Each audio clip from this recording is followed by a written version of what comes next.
Assalamualaikum warahmatullahi wabarakatuh. Selamat datang teman-teman semuanya di channel Bisnis Kang Fajar. Ya teman-teman semuanya, masih banyak teman-teman orang-orang yang bekerja ikut orang itu, mereka itu masih belum sadar bahwa pekerjaan yang dia kerjakan ini sebenarnya sangat-sangat menyita banyak waktu dan sangat-sangat memproses tubuhnya sendiri. Jadi begini teman-teman, saya itu sering sekali menjumpai orang-orang yang kerja ikut orang. Kebanyakan kerjanya ini di perusahaan besar, istilahnya di pabrik-pabrik seperti itu. Mereka itu bangga kerja di pabrik karena apa? Karena mereka itu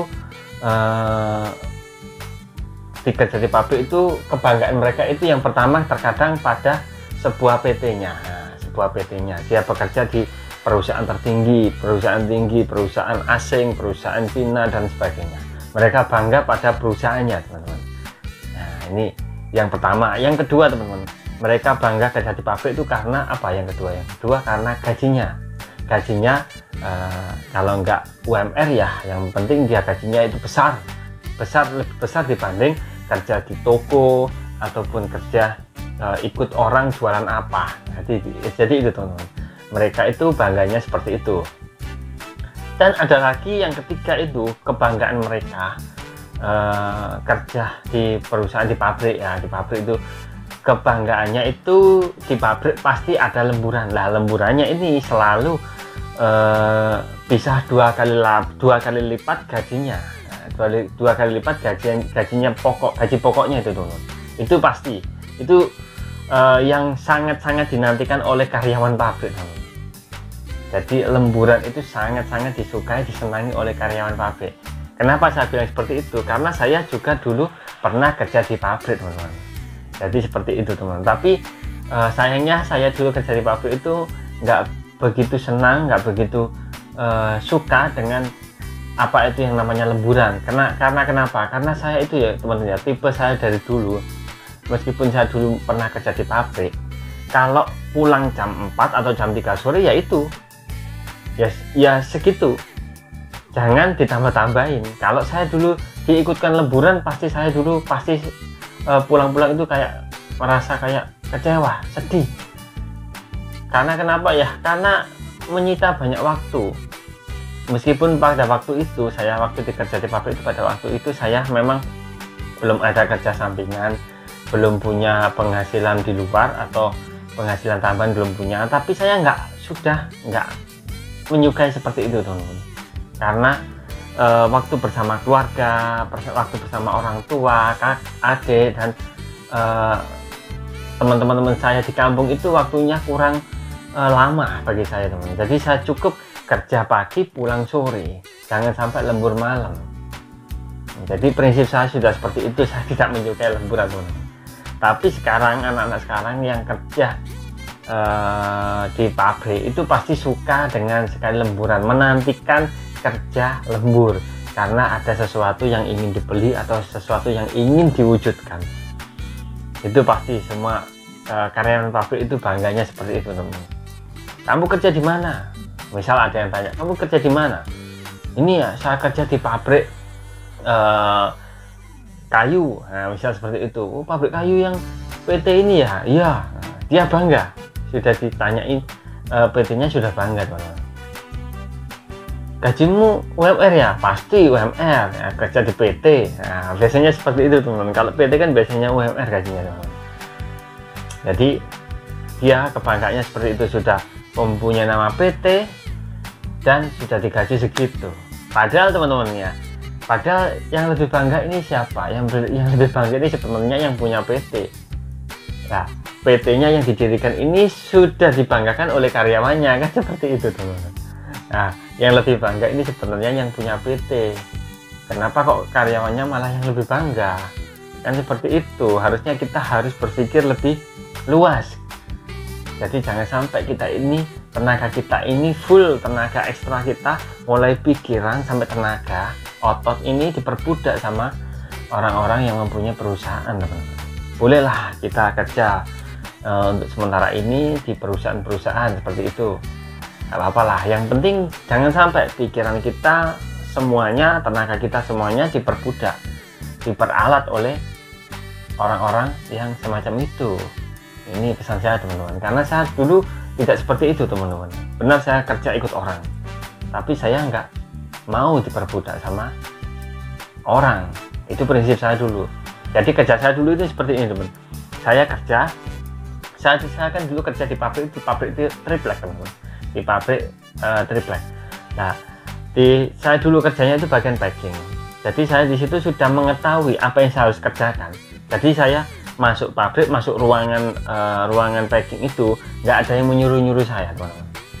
Dulu kerja saya seperti itu. Kenapa saya bisa seperti itu ya? Karena saya sudah menunjukkan dedikasi saya sebagai seorang karyawan yang benar-benar tahu jawab pada pekerjaan. Itu yang saya tanamkan dulu teman-teman. Jadi mandor, pengawas maupun kepala bagian itu semuanya itu sudah benar-benar merasa tidak khawatir dengan kinerja saya teman-teman. Jadi saya nggak pernah diawasi, jadi saya itu nggak pernah suruh-suruh. Jadi kerja sendiri, jadi kayak punya sendiri gitu. Saya kerja pagi ya wes bagian packing sesuai target yang ditanamkan, dan apa yang saya kerjakan ini juga bagus, memenuhi syarat dan layak dijual, layak diorder sama pabriknya. Jadi semuanya dengan hasil yang saya kerjakan itu mereka semua itu puas, tidak ada yang komplain dan sebagainya. Oleh karena itu waktu itu saya dipercaya teman-teman.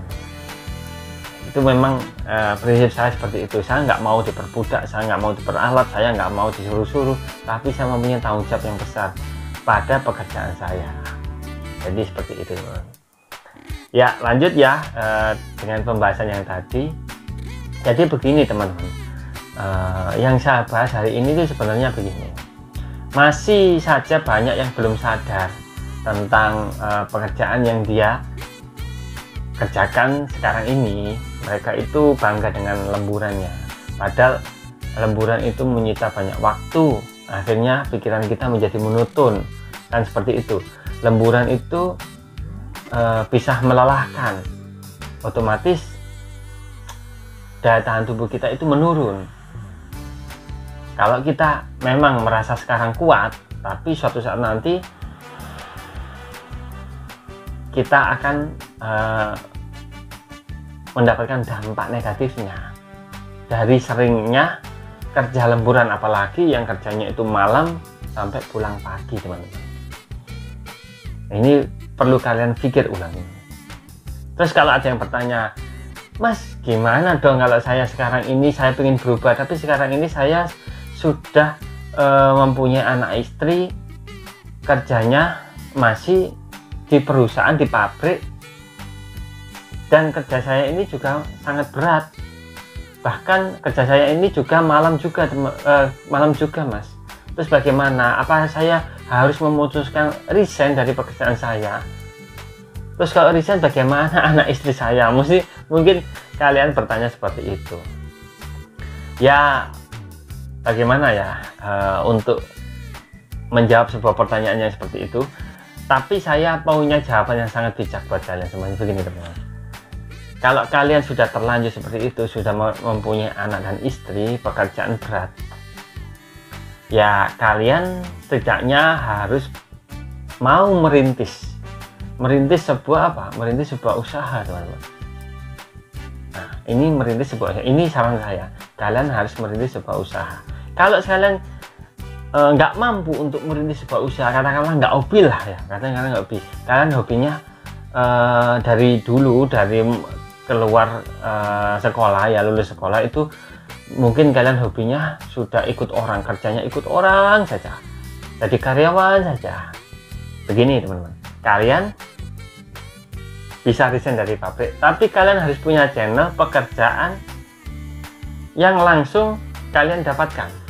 Tapi dalam tanda kutip, jangan pekerjaan di perusahaan yang istilahnya itu PT ataupun di pabrik. Entah entah bukan pabrik saja teman-teman, pokoknya jangan PT kayak pertokoan apa kan ada PT-nya juga, itu jangan. Kalian kerjalah ikut orang, tapi ikutlah pekerjaan yang orang tersebut mempunyai dagangan atau mempunyai jualan.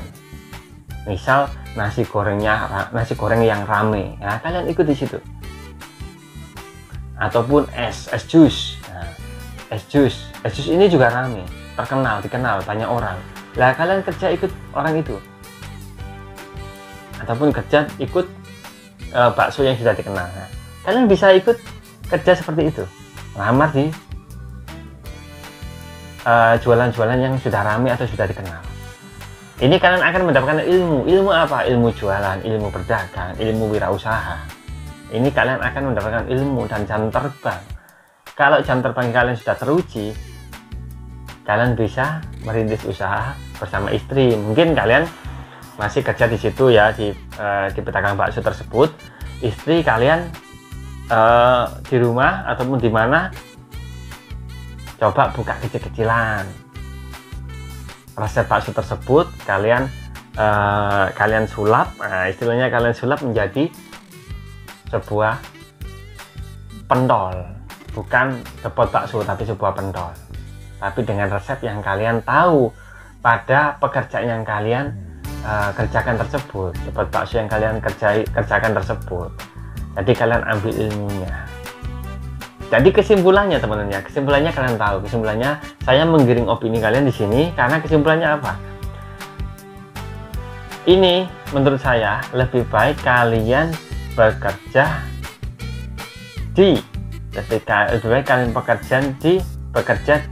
jika ikut orang ya, lebih baik kalian bekerja di pedagang-pedagang kaki lima ataupun pedagang-pedagang kecil, UMKM lah istilahnya ya, tapi yang sudah laris, sudah dikenal dan sudah berkembang, daripada kalian bekerja di perusahaan, bahkan perusahaan yang terbesar pun sekalipun. Kalau PT-PT yang misal perusahaan-perusahaan asing yang sudah dikenal teman-teman ya, yang sudah benar-benar perusahaan ini sudah sudah benar-benar perusahaan elit ya itu terserah kalian. Saya nggak bisa berbicara karena bagaimana biasanya teman-teman, perusahaan yang elit, perusahaan orang asing yang benar-benar ini perusahaannya ini sangat bagus sekali teman-teman ya. Ini biasanya itu sangat mengayomi karyawannya, sangat mensejahterakan karyawannya, karena sesuai apa yang dia yang sesuai persyaratan yang sesuai yang diterima. Karena juga perusahaan seperti itu, perusahaan elit tersebut itu biasanya masuknya juga sulit, tidak semudah perusahaan-perusahaan PT-PT yang biasa-biasa. Jadi seperti itu mungkin tergantung kalian semuanya teman-teman. Kalian bisa sementara kalau masih muda bekerja di perusahaan yang besar, tidak apa-apa. Tapi nanti kalau usaha kalian sudah matang, kalian harus berpikir, karena semakin lama, semakin tua, semakin matang, seseorang itu pasti tenaganya ini ringkih, tenaganya itu tidak sekuat yang masih muda. Ini realita teman-teman, saya sudah mengalami 10 tahun yang lalu, saya sudah mengalami. Jadi saya bisa berbicara seperti ini untuk kalian semua, semoga bermanfaat ya teman-teman ya.